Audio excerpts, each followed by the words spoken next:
Hello, everyone. I'm sorry. It's been a while. Oh, okay. Stop your shouting. I apologize. Ugh, it hurts my heart. Things have been a little crazy of late. While trying to juggle 4 classes and being editor-in-chief and some semblance of a social life, some things have managed to fall between the cracks.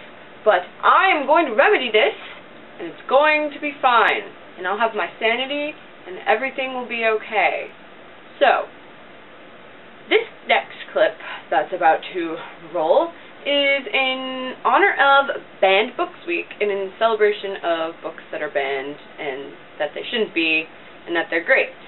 This clip sort of celebration of books in general and in literacy and reading, and it was a really fun night, and we did this open mic where students could come in and sing or do a reading from one of their favorite books or one of their favorite banned books or anything really, read poetry they've written, anything.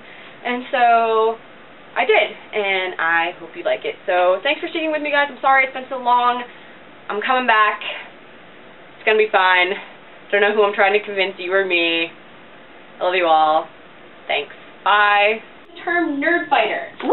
Oh my god, there's so many of you. I expected there to be one, maybe none, and I was going to be like, well, this is awkward. Okay, for those of you who aren't, Nerd Fighters it's a community that's sprung up around the Vlogbrothers, who are John and Hank Green. John Green is an author, and I have one of his books.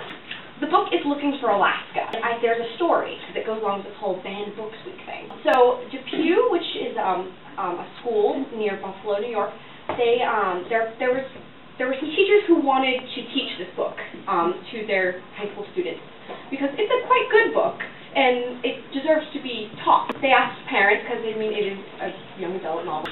They wanted to ban the book because few parents, well, people who actually weren't even parents, they were just people in the town who didn't even have children who went to the school, decided the book should be banned because they thought it was pornographic and it would cause immoral thoughts and actions in children, which is so not the truth, because if you read the whole thing, there's beautiful meaning about life, and it's beautiful.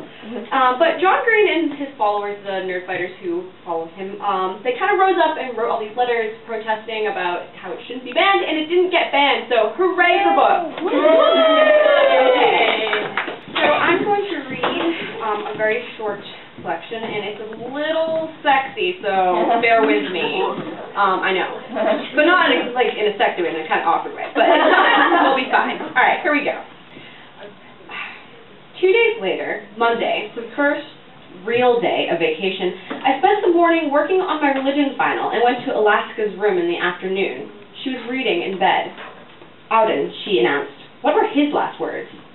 Don't know. Never heard of him. Never heard of him? You poor, illiterate boy. Here, read this line. I walked over and looked down at her index finger. You shall love your crooked neighbor with your crooked heart. I read aloud. Yeah, that's pretty good, I said. Pretty good? Sure, and Boof Fritos are pretty good. Sex is pretty fun. The sun is pretty hot. Jesus, it says so much about love and brokenness. It's perfect. I nodded unenthusiastically. You're hopeless. Want to go porn hunting? Huh?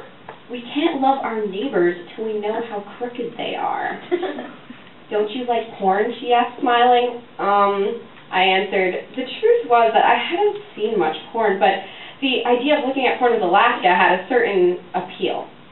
We started with the 50s wings of the dorm and made our way backward around the hexagon. She pushed open the back window while I looked out and made sure no one was walking by. I'd never been in most people's rooms. After 3 months, I knew most people, but I regularly talked to very few. Just the colonel in Alaska and Takumi, really. But in a few hours, I got to know my classmates quite well. Wilson Carbide, the center for the Culver Creek Nothings, had hemorrhoids. Or at least he kept hemorrhoid cream secreted away in the bottom drawer of his desk. And Chandra Killers, a cute girl who loved math a little too much, and who Alaska believed was the colonel's future girlfriend, collected Cabbage Patch Kids. I don't mean that she collected Cabbage Patch Kids when she was 5. She collected them now. Dozens of them. Black, white, Latino, and Asian, boys and girls, babies dressed like farmhands and budding businessmen. A senior weekday warrior named Holly Moser sketched nude self-portraits in charcoal pencil, portraying her rotund form in all its girth. I was stunned stunned by how many people had booze. Even the weekday warriors who got to go home every weekend had beer and liquor stashed everywhere, from toilet tanks to the bottom of dirty clothes hampers. God, I could have ratted out anyone, Alaska said softly as she unearthed a 40-ounce bottle of Magnum malt liquor from Longwell Chase's closet. I wondered then why she had chosen Paul and Maria. Alaska found everyone's secrets so fast that I suspected she'd done this before, but she couldn't possibly have had advanced knowledge of the secrets of Ruth and Margaret Blocher, ninth-grade twin sisters who were new and seemed to socialize even less than I did. After crawling into their room, Alaska looked around for a moment, then walked to the bookshelf. She stared at it, then pulled up the King James Bible, and then a purple bottle of Maui Wowie wine cooler. How clever, she said as she twisted off the cap. She drank it down in 2 long sips, and then proclaimed, "Maui Wowie!" "They'll know you were here," I shouted. Her eyes widened. "Oh no. You're right, Pudge," she said. "Maybe they'll go to the Eagle and tell him that someone stole their wine cooler." She laughed and leaned out the window, throwing the empty bottle into the grass. And we found plenty of porn magazines haphazardly stuffed in between mattresses and box springs. It turns out that Hank Walston did like something other than space basketball and pot. He liked drugs. But we didn't find a movie until room 32, occupied by a couple of guys from Mississippi named Joe and Marcus. They were in our religion class, and sometimes sat with the Colonel and me at lunch, but I didn't know them well. Alaska read the sticker on the top of the video. "The Bitches of Madison County." Well, ain't that delightful? We ran with it to the TV room, closed the blinds, locked the door, and watched the movie. It opened with a woman standing on a bridge, with her legs spread while a guy knelt in front of her giving her oral sex. No time for dialogue, I suppose. By the time they started doing it, Alaska commenced with her righteous indignation. They just don't make sex look fun for women. The girl is just an object. Look at that! I was already looking, needless to say. A woman crouched on her hands and knees while a guy knelt behind her. She kept saying, "Give it to me," and moaning, and though her eyes, brown and blank, betrayed her lack of interest, I couldn't help but take mental notes. Hands on her shoulders, I noted. Fast, but not too fast, or it's going to be over fast. Keep your grunting to the minimum. As if reading my mind, she said, "God, Pudge, never do it that hard. That would hurt. That looks like torture. And all she can do is just sit there and take it. This is not a man and a woman. It's a penis and a vagina. What's erotic about that? Where's the kissing?"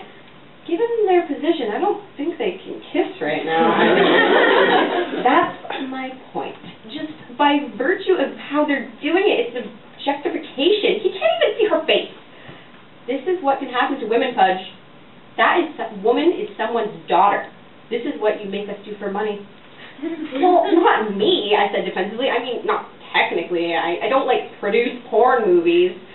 Look me in the eye and tell me this doesn't turn you on, Pudge. I couldn't. She laughed. It was fine, she said. Healthy.